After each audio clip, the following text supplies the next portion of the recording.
for coming.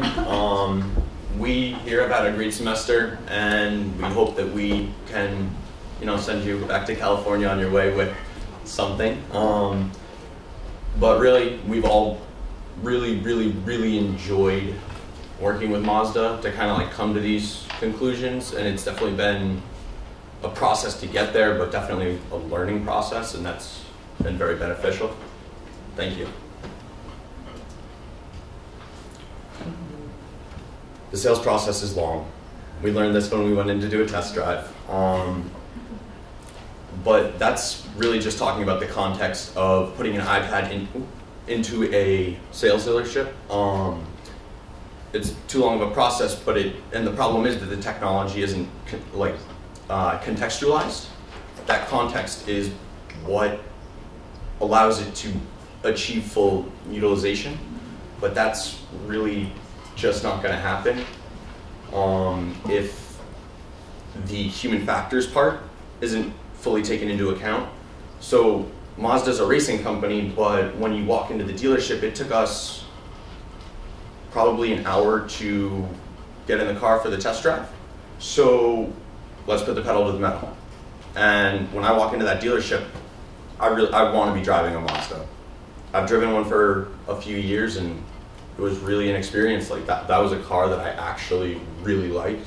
Whereas the car I have now, not so much. But at the same time, if I'm not going to have the opportunity to enjoy the car on the road, then I'm not probably going to want to buy it. So first recommendation is to take out the touch screens that are around the dealership, because the point is it's a mobile app. Most people come in very knowledgeable of what they're looking for, and they know which car they want to look at. So our job is, or your job as salespeople, is to put the keys in the hand of the customer and let them fall in love. So one other recommendation that we're thinking of is like in the app implementing like a tutorial, basically a little bit about the car, how to change the tire, where the safety equipment is, how to utilize the Bluetooth device on the car, and maybe also compare it with other models, basically feature by feature. For example, the CX-5 has this, and the CX-7 has this, maybe features that are extra on a, like more expensive car, basically a car that features more features, I guess. Added features as well, in terms of if you have a Grand Touring and a Touring. Let's say we walk over to the Grand Touring, which feature am I going to get with this one, and how much is it going to cost me? And actually, probably a little video that they could see it like working. Also, thinking about it, like maybe a tutorial for at the beginning of the project. I was an advocate that old people weren't going to use this, and I remember Joe telling me like, well, you can't think like that because there's old people that actually use the iPad. And after thinking about it, maybe from reading the survey, there was a couple salespeople that said, well, this is for young people, this is not for old people. But then there was a lot of people that were saying, well, old people also use it. Maybe a tutorial about how to use the app for those old people that don't know, that like in maybe a 5-minute tutorial and they know already, they're up to speed with it, which could be another advantage. So as Paul had mentioned earlier, when we went and did our mystery shopping experience, we came in and we're kind of looking around the dealership, and we were approached by someone who was in the middle of closing a deal. So he's like, why don't you sit down in the lounge and we'll get to you in a second. So we were waiting there for a while, 40 or more minutes. And while we were sitting there, we saw kind of like different games in the, like computer games in the background. And because we were knowledgeable of the iPad app, we thought, why not put a game into the iPad app for people who are waiting can play a game. And as a added thing to the game, we thought that you could win prizes like discounts off your car, or a free leave the dealership and drive the car and see how it goes for a week, or you can have fun with it. But I don't know, I think it would make the experience for the customer a lot better, and they'd have a lot better perception of Mazda as a company. Especially because one of the things that the sales consultant did explain to us was that Mazda is a racing company. Mazda's a racing company. I want to race the car. And really, we were sitting there and we said, hey, what if we were playing Need for Speed right now? That'd be really fun. There's a Mazda in Need for Speed. I could be driving that Mazda. Why not? Entertainment. People like it instead of waiting. And here we kind of take one step back and we look at it, you know, well, what if somebody did really well in the video game and then they wanted to take the car home overnight or home for the week to try it? So one of the things that I did actually ask our sales consultant is, hey, can I just take it home for the night? I live right around the corner and I really like this car and I want to drive it, but how do you know I'm not going to just run off with it? So I think this was something you had brought up, Joe, in one of the past presentations, but how do we make sure that this person's real? This person is not only going, they came into the dealership, sure, we can see their face, but how do we know they have any money? So we want to use the, like the data capture technology. So we had touched on before taking pictures of people's IDs, but what if we were taking pictures of people's credit cards or their debit cards? Some new technologies like kind of coming out right now where they're creating a super simple implementation for that. Take a picture and we'll take the data from it. So they're also doing it with credit cards to figure out whether or not somebody is an authorized buyer or a proven buyer or a credit-worthy buyer. So with that, you could potentially then say, hey, here's a car, try it for a week, and if you don't like it, bring it back. And if they do like it, if you're really selling a product that you feel that you can stand behind, like all of the consultants really did when we visited them, then it shouldn't be a problem. That should be a sold car that you really shouldn't have to worry about knowing that that money's there. So this is kind of like one step back and definitely a little bit more overwhelming, but at the same time, this is the technology that's making sure that this person is A, who they say they are, and also B, creditworthy. So instead of just like taking a picture of the ID, which was something that we had kind of touched on in the past, the technology that this company, specifically Jumio, is using in their implementation, they're using video, so they'll take a video of the car, and using that, they can tell that, you know, this person's actually in front of it. They're not just taking a Photoshop document and putting it in front of the camera. That's one of the biggest things with like facial recognition, but using the video as an alternative definitely takes that out of the equation. This is just like the sample, but what they're doing is they're taking that video, extracting enough pictures, comparing them, and then using that to check it against a state or federal database.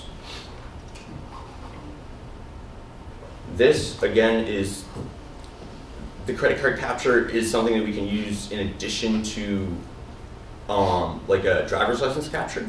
So when you take a test drive, you have to give your driver's license, but why don't you have to give your credit card too? This is something about the stylus. After you take the picture of the ID and you want to place some notes around the ID, like for example, any note that the salesperson would like to record next to the person's ID, we thought of a stylus taking after the picture is taken, like in the corner, having able to have like all the space around the ID to make any notes, specific notes that the salesperson would like to have about the person, or circle the address of that person, or circle anything that they want, or just free space to write any notes on, basically. But with an identity. Yeah.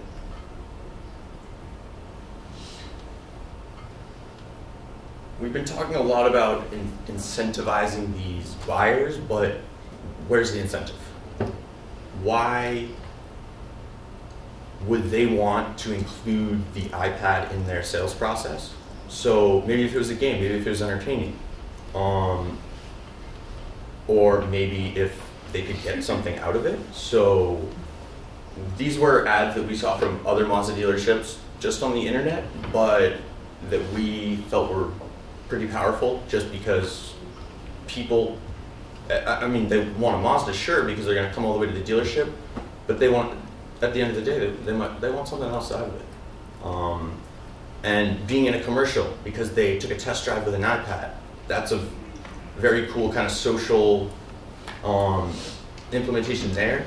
But also, if people are playing with the iPads, they probably want one. We're looking at a lot at like who's using it, who's not. But the people who are using it, do they have their own? They probably don't. And if so, how can an iPad actually work with their car? Why don't they work together as opposed to just selling them the car? So you can also integrate experiences with the iPad app on social media. So one idea we had was using the front-facing camera as a focus group for you guys. So every time the salesperson uses the iPad, the video will be running and you can kind of get a live read on how it's being used in the sales process as like a case studies for each use. Another thing the front-facing camera could be used for is, say under the test drive, salesperson can like film you driving the car or have in the front of the car and take a video of you driving, and then you can send it to your friend and say, hey, look at me, I'm driving my new Mazda, how do I look? Post on Facebook, etc. So just using the features on the iPad to promote in the social sphere. And another thing is this is definitely, like using a front-facing camera to record every customer, that's not something that's easily done. I feel like that would kind of be a monumental task, but at the same time, just like with the identity capture and the credit card capture, there's companies that are building that technology there and it can just be dropped in. And I think that video with companies and marketing, I think that's like something that's pretty powerful, but I think it's not really there yet. But this is one of the first places that we kind of see the potential for it as customers. And I think like kind of taking that and putting it into the social sphere creates a lot of potential and a lot of talk behind a brand rather than a business. Here, we're going back and we're looking at the context of taking an iPad and putting it into a dealership. It needs to be mobile. Cars are mobile, people are mobile, mobile devices are mobile, but the iPad's not mobile in the dealership. And that was one of our biggest problems. I said, hey, should I bring this iPad thing with me in the car when we go on the test drive? Oh, why would you do that? I don't know. It seemed like a good idea to me, but the application wasn't clear. What would I do with an iPad in the car while I'm driving? What if I wanted to share the route or share a photo? That connection and that like real world, I want to share this, that's something that Facebook clearly capitalized on, but why aren't we also here?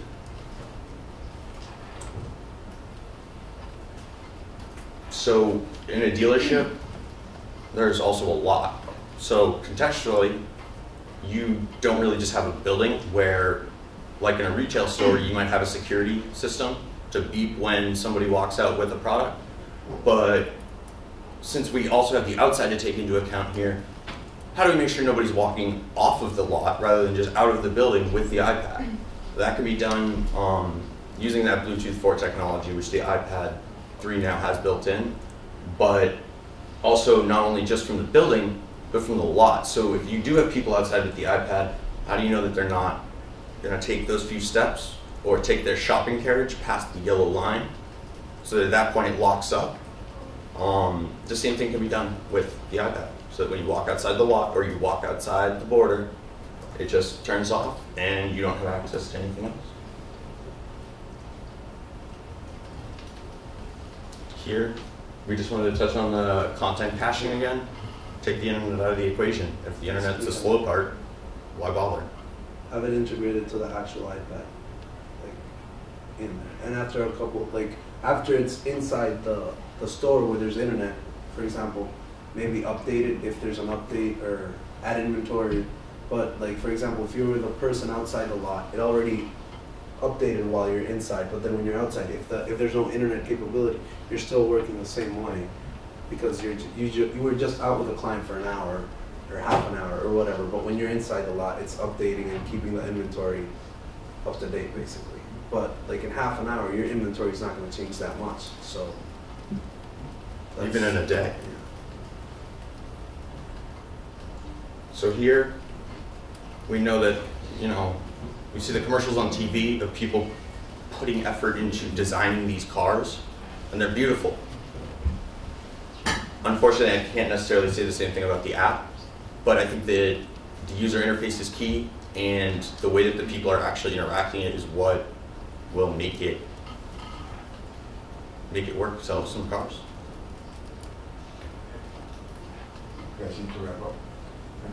And that's all from us. Excellent.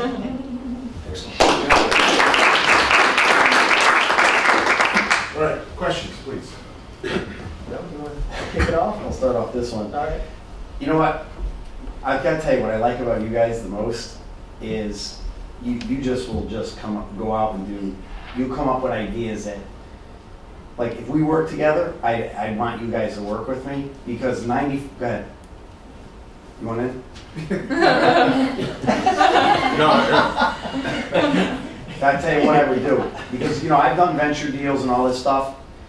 You know, 95% of the stuff that you come to me with, I shoot you down.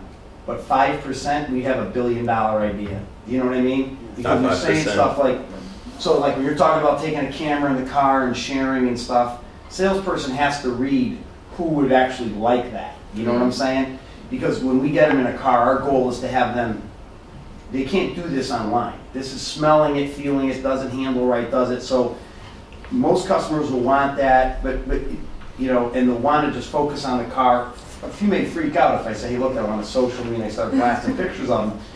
But the reality is that I wrote down a lot of notes with what you brought up, because the reality for me is the only way you ever come up with $1 billion idea is by having far-reaching and really innovative thinking. And I think that's what your team, for me, all year, has brought. You're on it with the loading the iPad up ahead of time.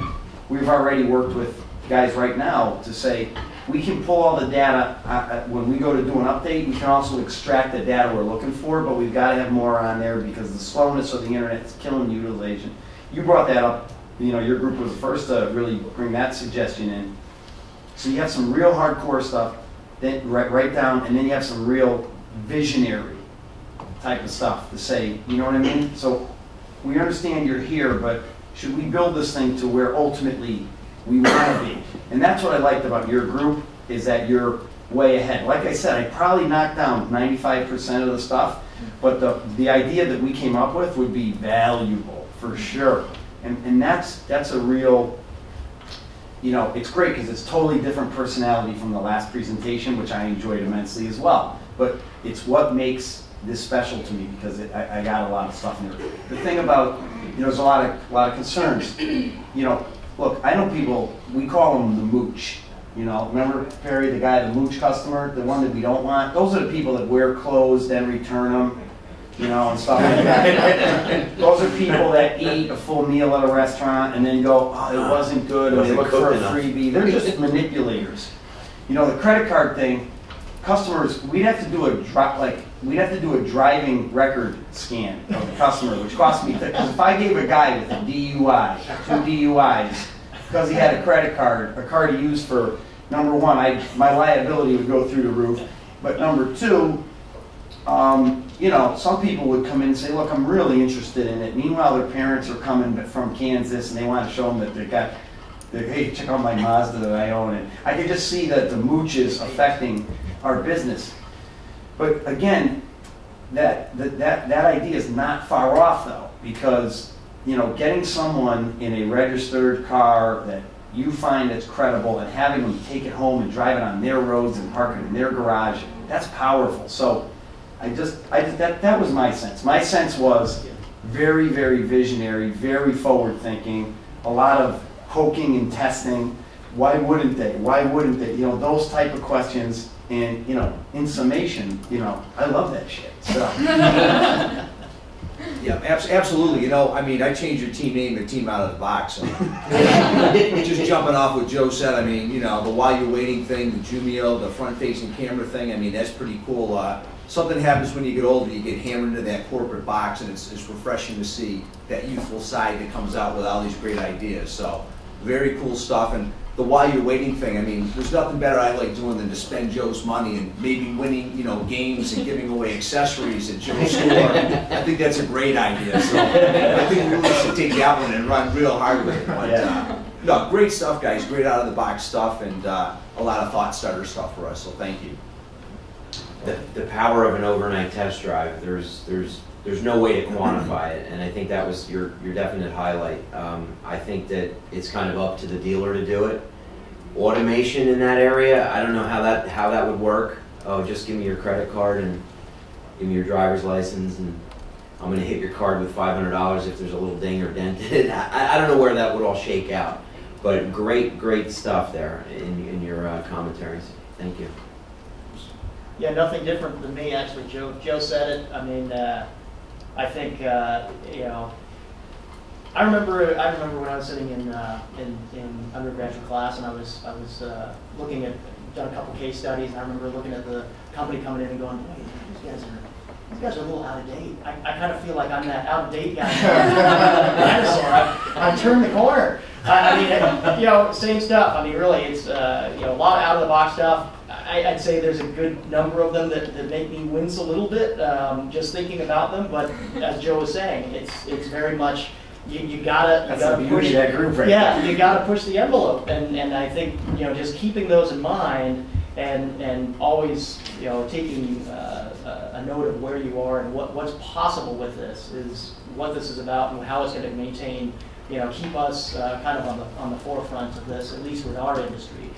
So, you know, good stuff.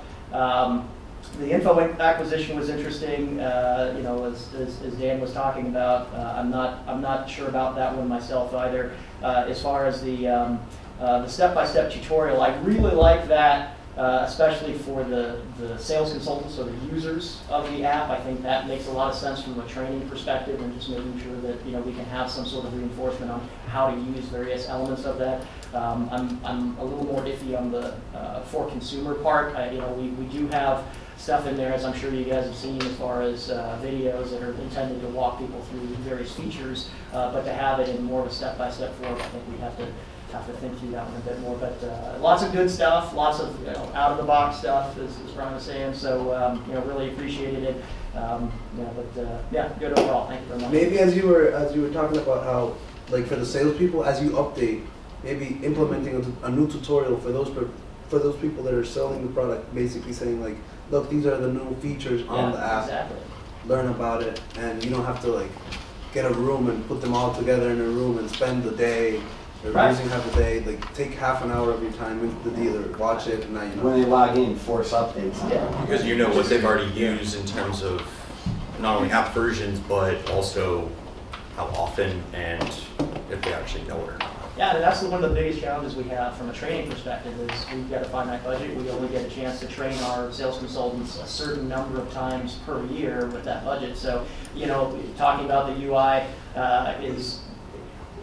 it's supposed to be easy, right? It's supposed to be fairly straightforward. You're not supposed to require a whole lot of training to be able to use it. And so to that point, if we can have it so that the user experience is lined up so it's pretty simple, but then you can just have some basic tutorials and walk people through it, I think that's a very, very good goal for us to take away. You know, one of the things that I like the best? He asked for the order. Yeah. Right? We all know that's, you know, you can do everything, but until you ask for the order, it doesn't count. It doesn't happen. So yeah. I think it's a good moment for you guys too, though. Like, this is a good teaching moment for the class and stuff. You know, when you guys, everybody sits here, you go to school, and even in the real world, you talk about, Facebook this, and these guys at Instagram, and these guys this, and this and that. I was with a guy the other day who's a big-time hedge fund manager, you know, billionaire, guy, and we were talking about his son who had gone off and worked over the summer for Twitter. You know, he'd gotten a job and decided to go just intern for the summer at Twitter. So we were talking about the difference between East Coast, West Coast, and going out to Silicon Valley and working there. And we were saying, you know, it was a good experience for him because, you know, he's out there in San Francisco and venture capital there, here, blah, we were talking about.